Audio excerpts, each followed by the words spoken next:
EPFO వినియోగదారులందరికీ good news.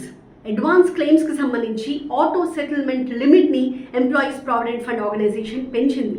ఇప్పటివరకు ₹1,00,000గా ఉన్న లిమిట్ని లేటెస్ట్గా 5 లక్షలకు పెంచుతూ కీలక నిర్ణయం తీసుకుంది.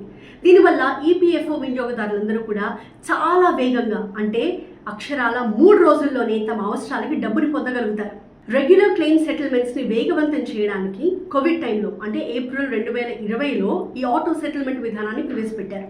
అప్పట్లో కేవలం అనారోగ్యానికి, అంటే ఇల్నెస్కి మాత్రమే ఈ పద్ధతిలో మనం క్లెయిమ్ చేసుకునే అవకాశం కల్పించారు. అది కూడా ₹50,000 వరకే. 2024లో ఆ లిమిట్ని ₹1,00,000కి పెంచడమే కాకుండా ఇల్నెస్తో పాటుగా ఎడ్యుకేషన్, మ్యారేజ్ అండ్ హౌసింగ్ కోసం కూడా ఇలా అడ్వాన్స్ క్లెయిమ్స్ చేసుకునే వీలు కల్పించారు. ఈ ఆటో క్లెయిమ్ విధానం రాక ముందు వరకు కూడా ఈ ప్రాసెస్ చాలా టైం టేకింగ్గా ఉండేది.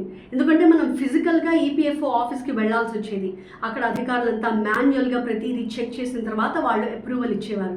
ఇదంతా కంప్లీట్ అవ్వడానికి కనీసం 10 నుంచి 20 రోజులు పట్టేది. కానీ ఈ ఆటో సెటిల్మెంట్ విధానం వచ్చిన తర్వాత మనం ఎక్కడికి తిరగాల్సిన అవసరం లేదు. ఎలాంటి హ్యూమన్ ఇంటర్వెన్షన్ లేకుండానే హ్యాపీగా సిస్టంలో మనం ఆన్లైన్ అప్లై చేసేసుకోవచ్చు. సిస్టమే అన్ని వెరిఫై చేసి ప్రాసెస్ చేసి అప్రూవ్ చేస్తుంది.